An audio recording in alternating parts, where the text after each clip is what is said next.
نحمده ونصلي ونسلم على رسوله النبي الكريم وعلى آله وأصحابه أجمعين. أما بعد فأعوذ بالله من الشيطان الرجيم. بسم الله الرحمن الرحيم.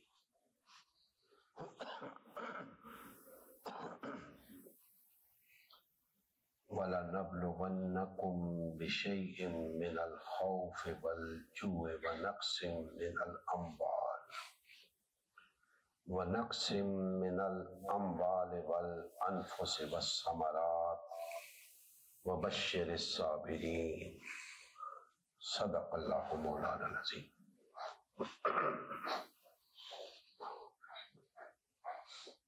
محترم مسلمان بھائیوں،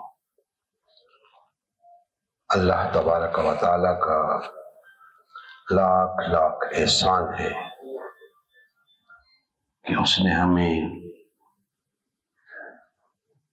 کلمہ حق کہنے کی توفیق عنایت فرمائی، حق پر استقامت عطا فرمائی. اس کا جتنا شکر ادا کیا جائے کم ہے. اللہ کی بارگاہ میں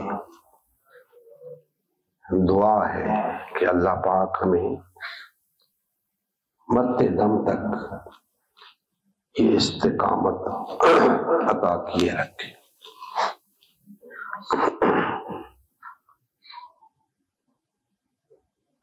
گزشتہ جمعۃ المبارک کے درس میں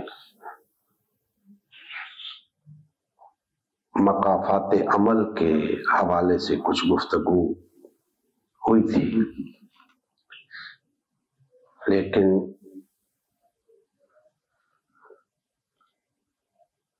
جیسا کہ میں نے عرض کیا تھا کہ طویل مضمون ہے اور نازک موضوع ہے، تو جس وقت تک اس پر کچھ نہ کچھ تفصیلی گفتگو نہیں ہوگی تو اس وقت تک مقافات عمل کا فلسفہ صحیح معنوں میں سمجھ میں نہیں آئے گا.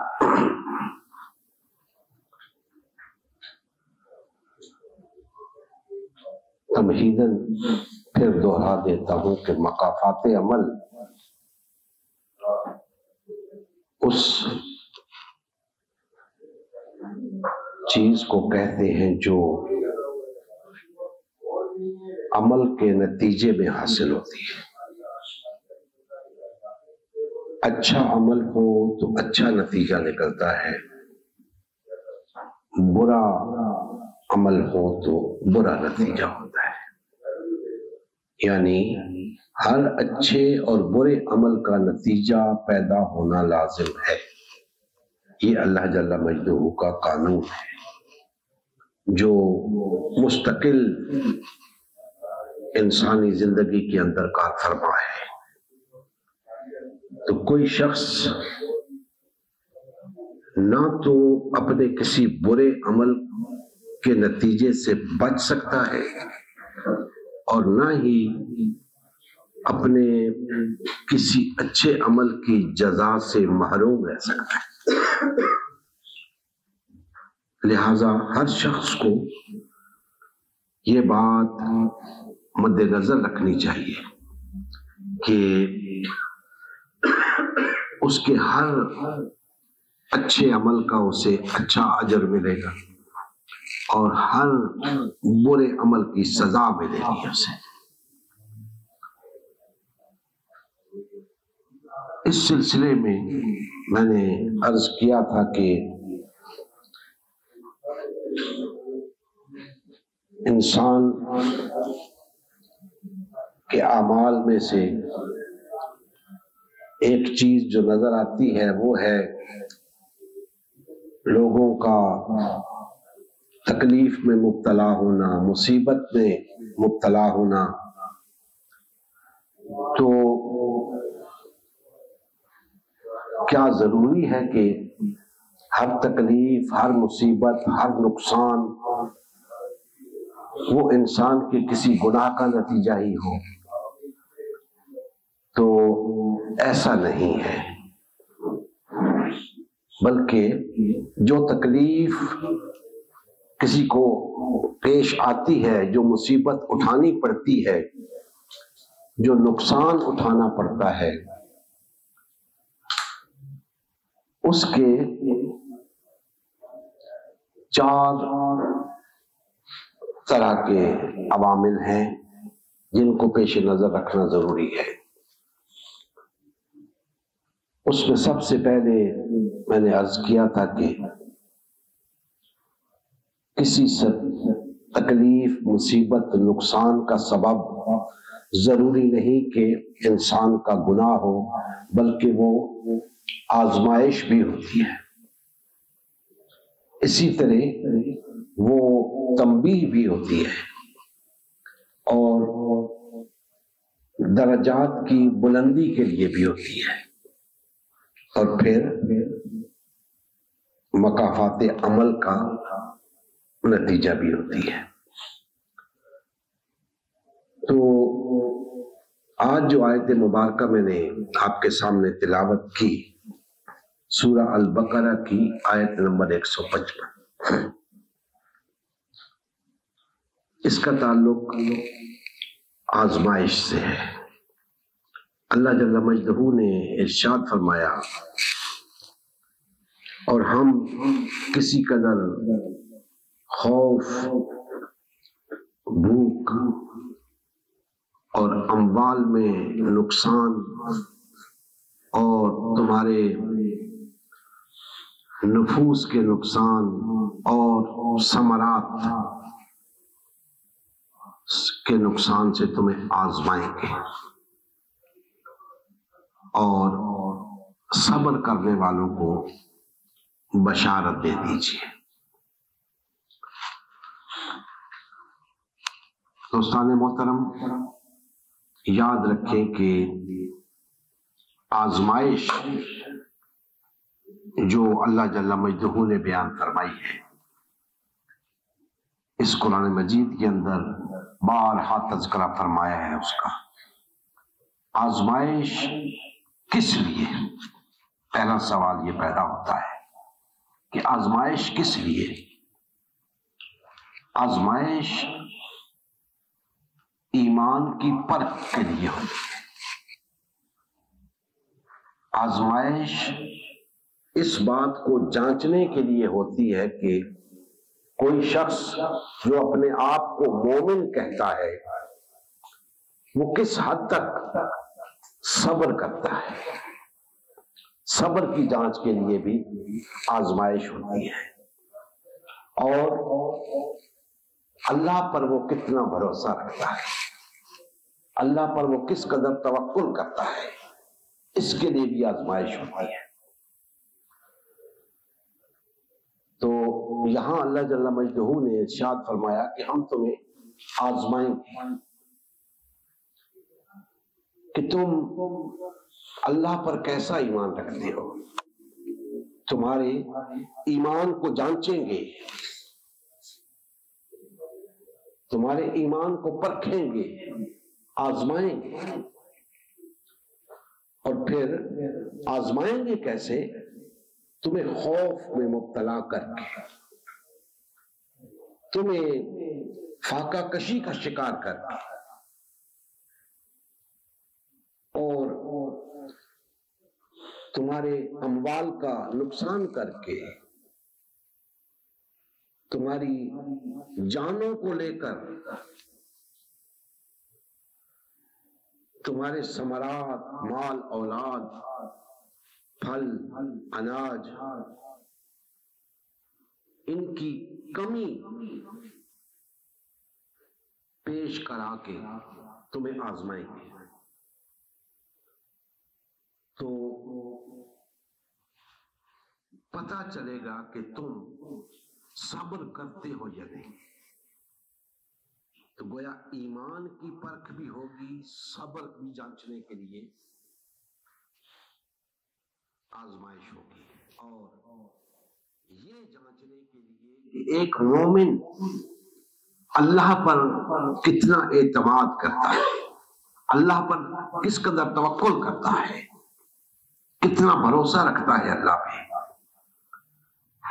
تو پھر فرمایا کہ اس آزمائش میں پورا اترنے والے جو ہیں، صبر کرنے والے، انہیں خوشخبری سنا دیجیے، انہیں بشارت دے دیجیے. دوستان محترم، اسلام ایسا دین نہیں ہے کہ کوئی شخص کہے جی میں نے قبول کر لیا تو اب اسے دنیا جہان کی نعمتیں میسر آنا شروع ہو جائیں، دنیا بھر کی آسائشیں ملنا شروع ہو جائیں، خوشحالی اسے میسر آنی شروع ہو جائے. نہیں، اللہ جل مجدہ نے ان تمام چیزوں کے لیے آزمائش کی شرط رکھی ہے کہ ہم پہلے تمہیں آزمائیں گے، تم اس آزمائش میں کس حد تک پورا اترتے ہو، اس کے بعد یہ نعمتیں تمہیں میسر آئیں گی. اور اگر ہمیں ان آزمائشوں میں نہیں ڈالا جاتا تو پھر ہم اس میدان میں ہیں ہی نہیں. کیونکہ اگر ہم اس میدان میں ہوتے تو لازماً ہمیں آزمایا جاتا ان تمام چیزوں سے جن کا اللہ جل مجدہ نے ذکر فرمایا.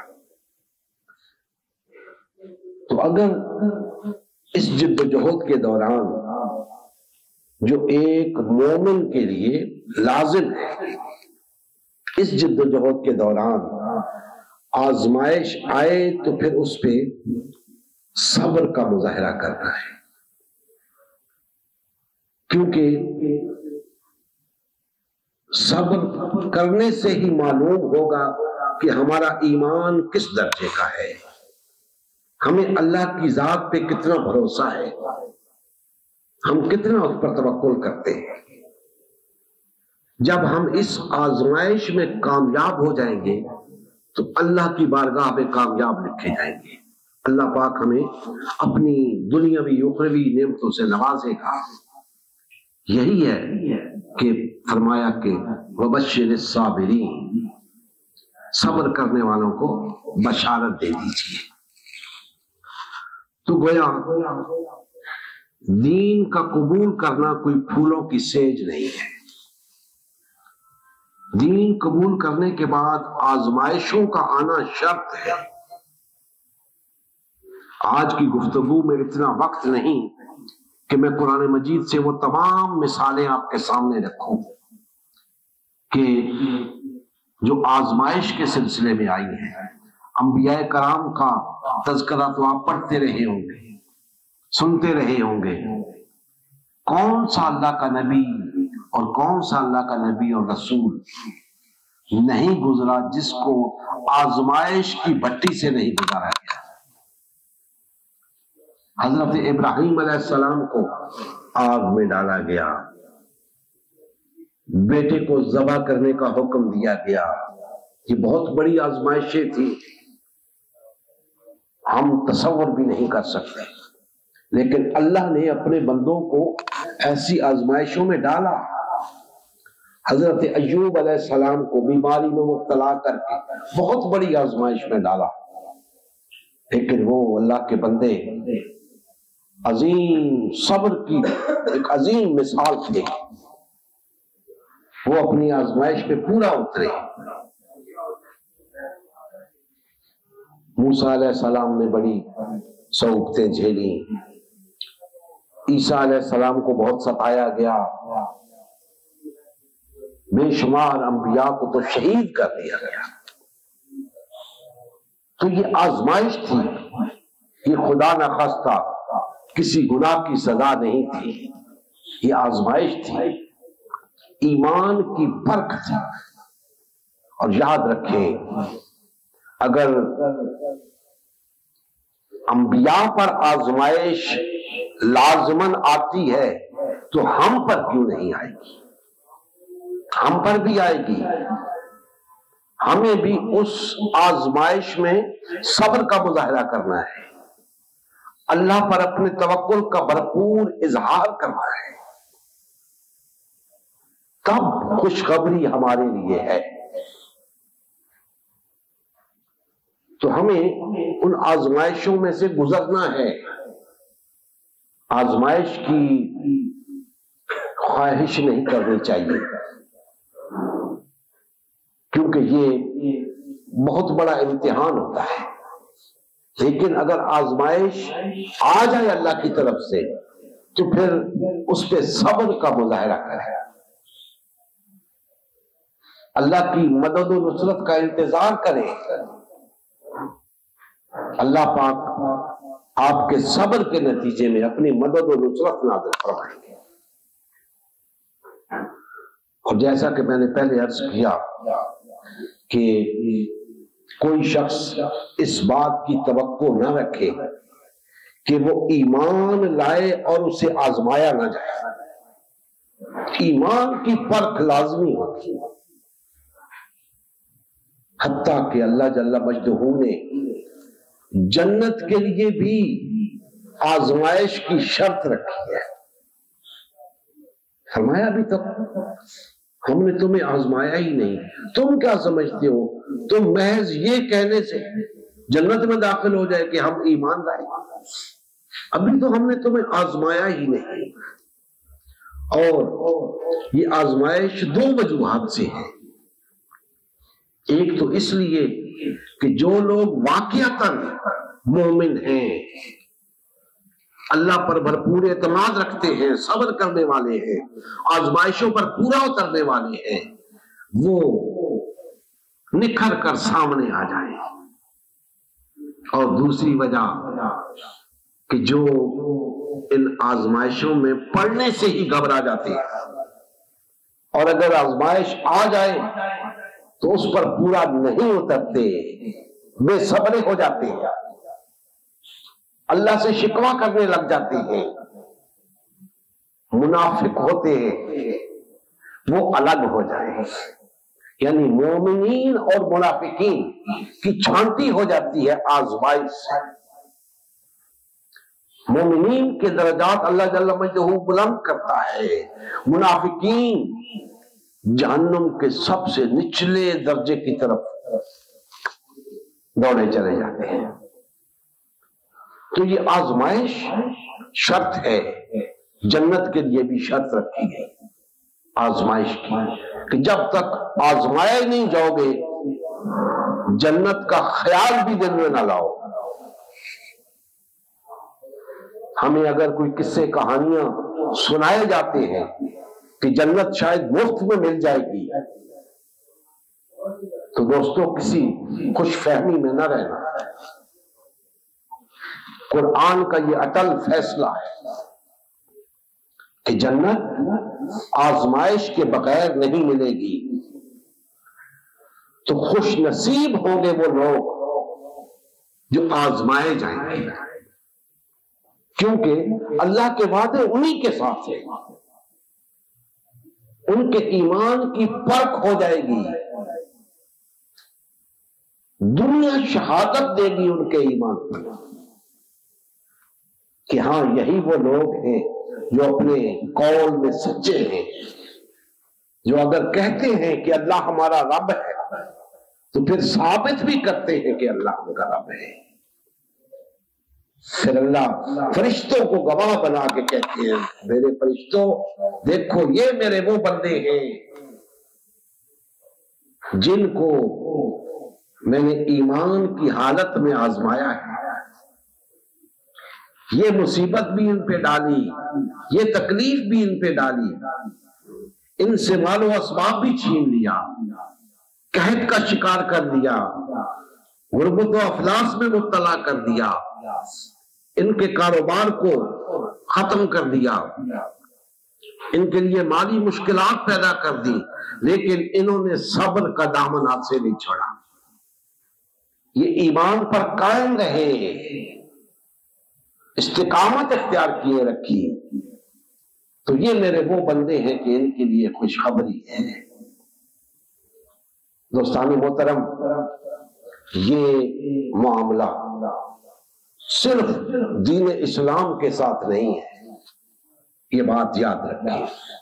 کوئی بھی مشن، کوئی بھی تحریک اس وقت تک کامیاب نہیں ہو سکتی جب تک کہ اس کے ماننے والے، اس کو لے کر چلنے والے آزمائے نہیں جائیں گے، اور اگر وہ آزمائش میں پورا اتریں گے تو شاید وہ کامیاب ہو جائیں گے، اگر وہ بھی بے صبرے ہو جائیں گے، تھوڑے دلے ہوں گے، گھبرا جائیں گے، بھاگ جائیں گے، ڈر جائیں گے، پیچھے ہٹ جائیں گے، تو ان کی بھی کامیابی نہیں ہو سکتی۔ تو کامیابی کے لیے دنیاوی اعتبار سے بھی، دینی اعتبار سے بھی آزمائش شرط ہے۔ تو آزمائش کے نتیجے میں آنے والی تکلیف، آزمائش کے نتیجے میں آنے والی مصیبت، آزمائش کے نتیجے میں ہونے والا نقصان سزا نہیں ہوتا کسی گناہ کی، وہ اللہ کی طرف سے آزمائش ہے درجات کی بلندی کے لیے، اپنے بندوں کو پختہ کرنے کے لیے آزمائش میں اللہ پاک ڈالتے ہیں۔ تو یہ جو اللہ جل مجدہ نے بیان فرمایا، یہ ان لوگوں کے لیے ہے جو اللہ پر ایمان رکھتے ہیں، اور بتایا کہ بھائی ایسا نہیں ہے کہ جو طاغوت پہ ایمان رکھتے ہیں انہیں نہیں آزمایا جاتا، نہیں، ان کے لیے بھی آزمائش آتی ہے۔ تو یہ کیسے ممکن ہے کہ وہ تو آزمائشوں سے گزر کر اپنی منزل کی طرف بڑھیں اور تمہیں آزمائشوں میں مبتلا نہ کیا جائے؟ تمہیں بھی آزمائشوں میں مبتلا کیا جائے گا۔ اور دوستان محترم، آزمائش ایسے نہیں ہوتی کہ بتایا جائے کہ ہاں یہ تمہاری آزمائش ہے، نہیں، آزمائش آتی ہے۔ جو آزمائش پر پورا اترا، جس نے صبر کا مظاہرہ کیا، وہ کامیاب ہو گیا۔ جس نے بے صبری کی، ڈر گیا، خوف کھا گیا، وہ ناکام ہو گیا۔ منافقین کیا کرتے ہیں؟ ان کا وتیرہ کیا ہوتا ہے کہ جہاں کسی تکلیف کا موقع آئے، کسی نقصان کا اندیشہ ہو، وہ پیچھے ہٹ جاتے ہیں، وہ آزمائش میں فیل ہو جاتے ہیں، تو انہیں منافق کہا جاتا ہے کہ کہتے کچھ ہو، کرتے کچھ ہو۔ کہتے تو ہو کہ ہم اللہ پر ایمان رکھتے ہیں، اور جب اللہ تمہارے ایمان کو آزماتا ہے اور تمہیں کہتا ہے کہ اب صبر کرو اس تکلیف پہ، یہ تمہیں تکالیف آئیں گی، یہ نقصان تمہیں اٹھانے پڑیں گے، تو پھر بھاگ جاتے ہو۔ تو اللہ کی آزمائش سے گھبرانا نہیں چاہیے، بھاگنا نہیں چاہیے۔ اللہ جل مجدہ یہ سب کچھ ہمارے فائدے کے لیے کر رہے ہیں، اور ہمیں اس بات پہ خوش ہونا چاہیے کہ اللہ جل مجدہ نے ہمیں اس راہ حق کی، اس جد و جہد کے لیے چن لیا ہے۔ لیکن اگر کوئی آزمائش نہیں آتی، ہمیں کوئی تکلیف نہیں اٹھانی پڑتی، ہم پر کوئی مصیبت نہیں آتی، ہمیں کسی قسم کا کوئی نقصان نہیں ہوتا، کوئی پریشانی لاحق نہیں ہوتی، کوئی خوف لاحق نہیں ہوتا، کوئی معاشی مسئلہ ہمارے لیے پیدا نہیں ہوتا، تو سمجھے کہ ہم پہ آزمائش نہیں آئی۔ اور ہم پہ آزمائش نہیں آئی تو سیدھی سی بات ہے، پھر ہم راہ حق کے مسافر نہیں ہیں، پھر ہم دنیا دار ہیں، اور دنیا دار بھی وہ جنہیں اللہ جل مجدہ نے منافق قرار دیا ہے، کیونکہ دعویٰ تو ہم بھی رکھ کے بیٹھے ہیں کہ اللہ ہمارا رب ہے، اور اس دعوے کے لیے آزمائش شرط ہے، تو آزمایا نہیں جا رہا، ہمیں ثابت ہوا کہ ہمارا دعویٰ سچ نہیں ہے۔ تو دوستان محترم، کبھی بھی اپنی زندگی کے اندر بالخصوص جو جد و جہد ہم کر رہے ہیں، اس جد و جہد کے دوران کسی چیز کا خوف نہ رکھیں، کسی سے نہ ڈریں، کسی نقصان کا اندیشہ اپنے دل میں نہ رکھیں۔ کوئی تکلیف آئے، کوئی خوف درپیش ہو، کوئی نقصان ہو جائے، صبر کریں، صبر کریں، صبر کریں۔ یہی آپ کے ایمان کی پرکھ ہے، اللہ پر اعتماد کا تقاضا ہے۔ تو اگر ہم اس جد و جہد کے دوران اس صبر کا مظاہرہ کرتے ہیں، اس آزمائش پر پورا اترتے ہیں، تو اللہ جل مجدہ کی بارگاہ میں کامیاب لکھے جائیں گے۔ اللہ جل مجدہ نے بشارت دی ہے ایسے لوگوں کی۔ تو یہ دنیاوی تکالیف، یہ دنیاوی مصائب، یہ دنیاوی نقصانات عارضی ہیں، اگر یہ ہو جائیں تو کوئی بات نہیں، یہ تو معمولی چیزیں ہیں۔ اس سے پہلے جو بیان آیا ہے وہ تو اللہ کی راہ میں جان قربان کرنے کا ہے، کہ اگر اس ایمان کی پرکھ کے دوران، اس آزمائش کے دوران تمہیں جان بھی اللہ کے ہاں پیش کرنی پڑے تو وہ بھی پیش کر دو، اس سے بھی گریز نہ کرو، اسی میں تمہاری فلاح ہے۔ یہی وجہ تھی کہ اکابرین نے، صحابہ کرام نے، انبیاء کرام علیہ السلام نے جان دینے سے بھی گریز نہیں کیا، جان دے دی اللہ کی راہ میں۔ یہ نہیں دیکھا کہ ہم دنیا میں کامیاب ہو رہے ہیں یا نہیں ہو رہے، ہمیں اس کا کوئی فائدہ ہو رہا ہے یا نہیں ہو رہا، نہیں، نقصانات برداشت کیے، گھر بار چھوڑے، بیوی بچے چھوڑے، بیوی بچے قربان کیے، سب کچھ قربان کیا، حتیٰ کہ اپنی جان بھی قربان کی، صرف اس آزمائش میں پورا اترنے کے لیے، ثابت کر دیا کہ ہاں وہ اپنے دعوے ایمان میں سچے ہیں۔ بس جس شخص نے یہ ثابت کر دیا کہ وہ دعوے ایمان میں سچا ہے، اور یہ ثبوت آزمائش کے بغیر نہیں مل سکتا، تو آزمائش آئے گی، آزمائش میں ڈالا جائے گا، اور پھر اس آزمائش میں پورا اترے گا تو گویا اس نے ثابت کر دیا کہ وہ اپنے دعوے میں سچا ہے۔ تو ایسے لوگوں کو کامیاب لکھا جائے گا۔ اللہ جل مجدہ ہمارے حال پہ رحم فرمائے، اور اس راہ حق میں پیش آنے والے نقصانات، مصائب، مسائل، سب پہ صبر کی اللہ پاک ہمیں توفیق عطا فرمائے، اور اللہ جل مجدہ جو جس آزمائش پہ ہمیں ڈالے ہمیں اس میں پورا اترنے کی توفیق عطا فرمائے۔ وما علینا الا البلاغ المبین۔